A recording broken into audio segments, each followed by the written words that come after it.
Welcome to Farm Here Daily, a field forward podcast. I'm David Geiger, your host. I've been on Iowa TV and radio for the last decade, and I am excited to join you on this podcast, Farm Here Daily.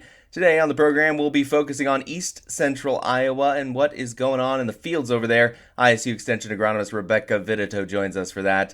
Then we're headed outside of Iowa, talking about some environmental programs going on in Missouri with Kurt Boeckmann. Please be sure to like and follow the podcast as well as our social media at Field Forward Pod. We would love to have you join our community, making sure folks in Iowa are informed about what is affecting our farmers. This is Farm Here Daily. And joining us on Farm Here Daily, we have Rebecca Vittetoe, Iowa State University Extension agronomist for East Central Iowa. Rebecca, always good to chat with you about what's going on around the state of Iowa. And speaking of, how's the growing season coming along in your part of the state? Yeah, so things are moving right along. Planting has wrapped up. We've seen a lot of side dressing and corn being done here in the last couple of weeks, as well as post-emergence herbicide applications being done. More so probably on the corn side of things, but still lots of things going on, and that first crop of hay has also been put up. What are some of the concerns and or calls from farmers you're getting in eastern Iowa? So probably one of the common questions that I've had here this week, one of them is being on rapid growth syndrome in corn. So when you look out at a cornfield, you'll see random salt and peppered just corn plants that have a yellow leaf looking on them. Totally normal to see that, especially considering just the conditions that we've had, warmer temperatures here, the rain we've had.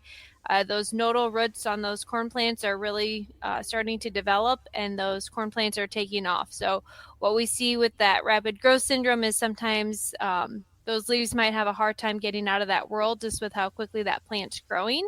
And then when they do open up, we see those yellow leaves salt and peppered out in that cornfield. So once they start photosynthesizing, that yellowness will go away. Nothing to be concerned about, but that has been one question I've had quite a bit this last week. Other questions have been more so herbicide related, either because weeds are not dying from herbicides that have been applied to fields. And that might be, are we worried about resistance, or also thinking about, when were those applications made? Was there an application issue? Things like that. Or also questions about herbicide injury, potentially from drift or misapplications. I'm really interested in both of those topics. I wanted to go back to the rapid growth syndrome you were speaking of. Is that a relatively common occurrence in eastern Iowa? I feel like there's always a period of time where we will see that out there in fields. Usually kind of in that like V5 to V7 window, especially when those nodal roots are really starting to take off. Totally not uncommon to see that. Some years you might see it more distinctively than other years. And what is the root cause again of that? It's more so related to the environmental conditions that we're having.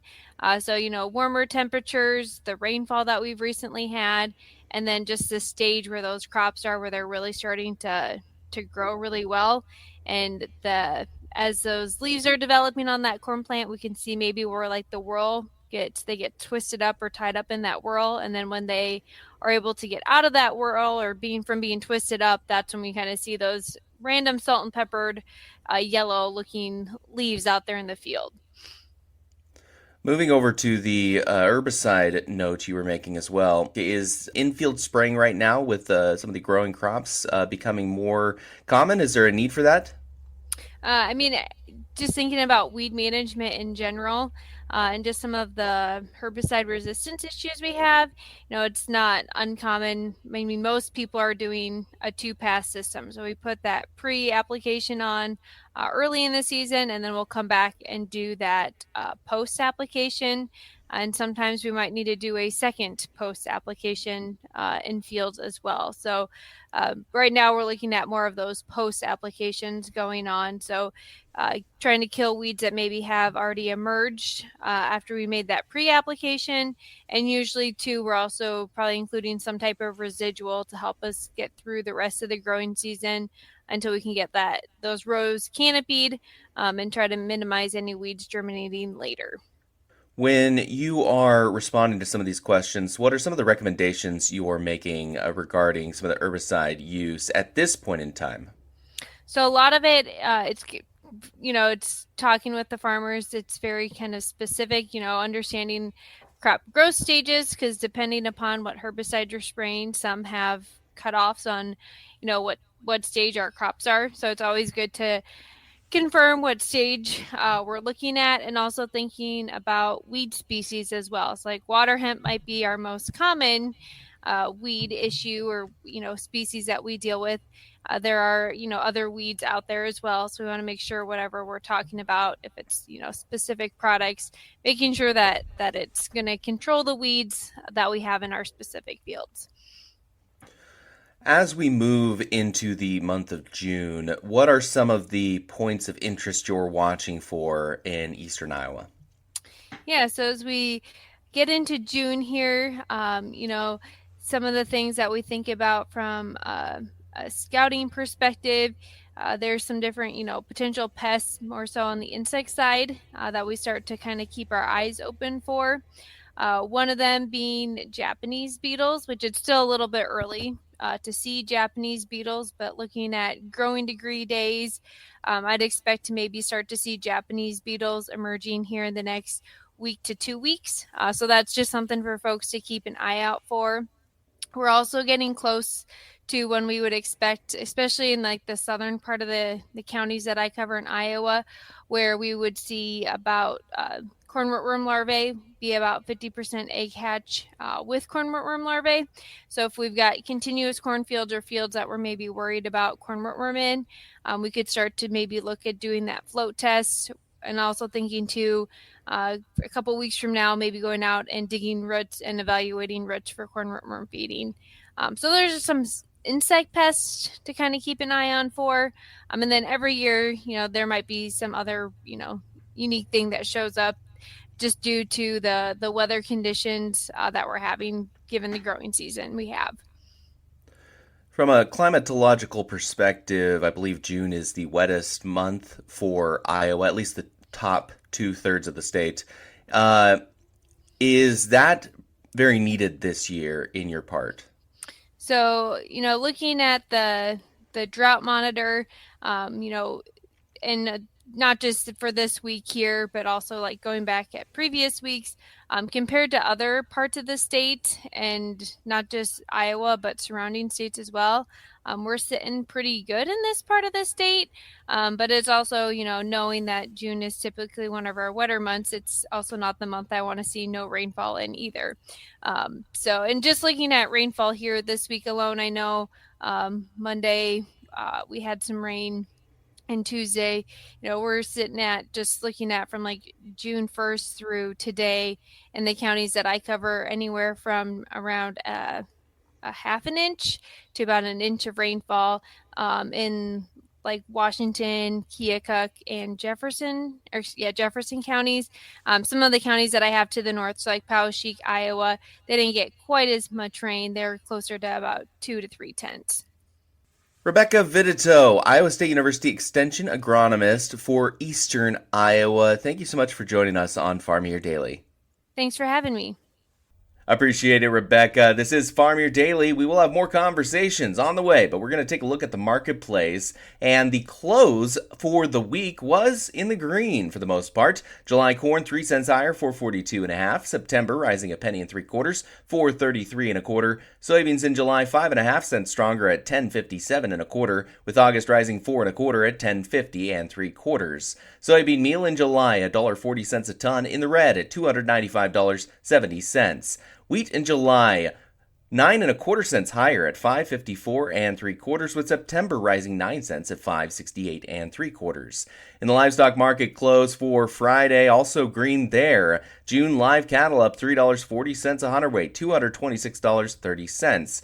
August, $2.05 a hundredweight more, $218.87. Feeder cattle in August, $1 a hundredweight more at $310.15, with September rising 82 cents at $309.12 a hundredweight. Lean hogs in June, $1.77 a hundredweight more at $102.62, with July up $2.30 at $107.10 a hundredweight. That is the Friday market close. You are listening to Farm Here Daily.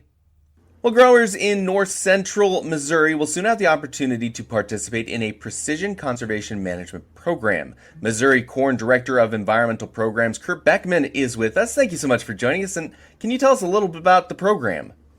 Sure, and thanks for having me. Precision Conservation Management, or PCM, started about 10 years ago in Illinois in 2015 through Illinois Corn Growers Association.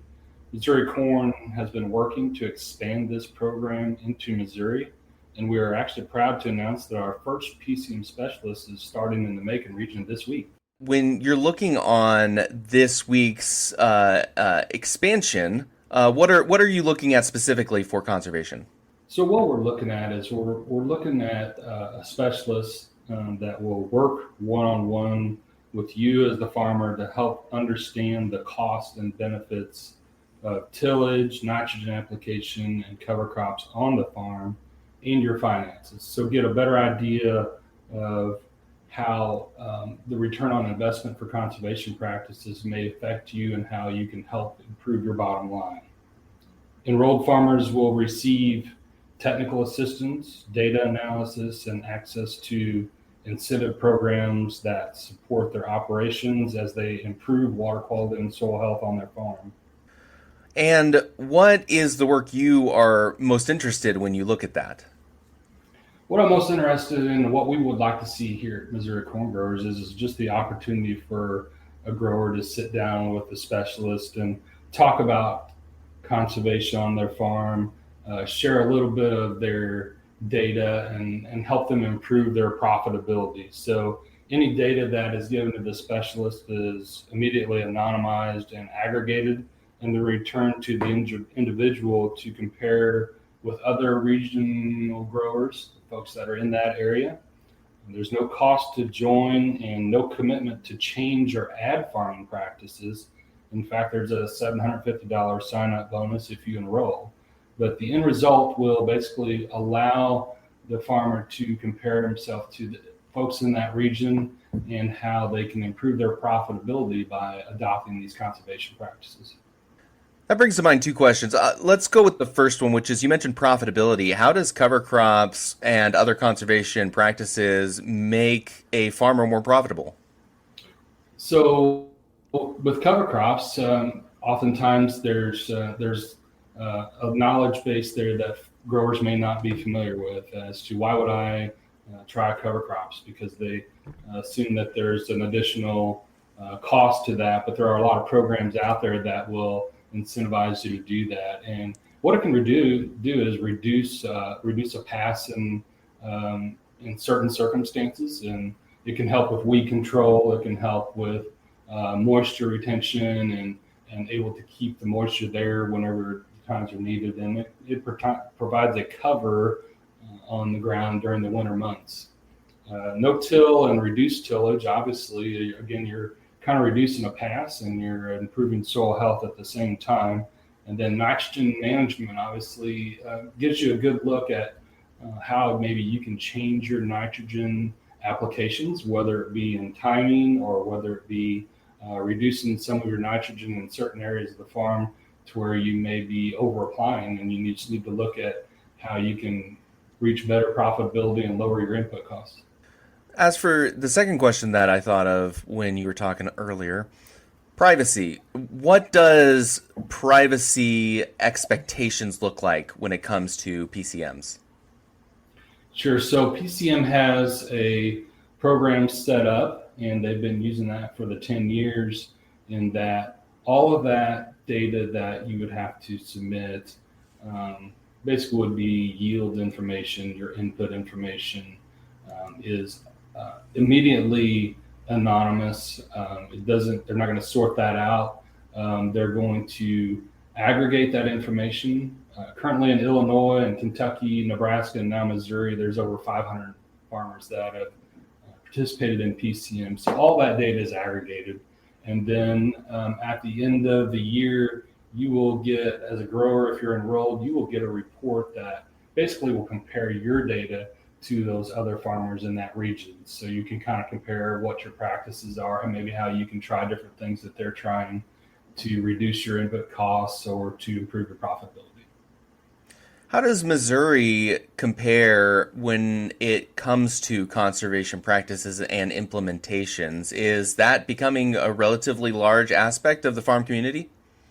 Well, I consider Missouri as one of the leaders in conservation, both through some of the programs that are available, and actually the PCM program will help farmers understand and link them to those programs that are available, whether it be through NRCS programs, EQIP programs, or through Missouri's soil and water conservation programs that are pretty unique in the country, in that we are one of the leaders in soil and water conservation. How much does this program that you guys are starting up cost farmers, if it costs them anything at all? That's a great question, and I want to point out that it doesn't cost you anything. What you need to understand is that there was a little bit of a sign-on bonus to just participate in the program, and different than some of the other conservation programs out there, you don't have to change anything. You don't have to add a practice or change a practice where you would go from minimum till to no-till.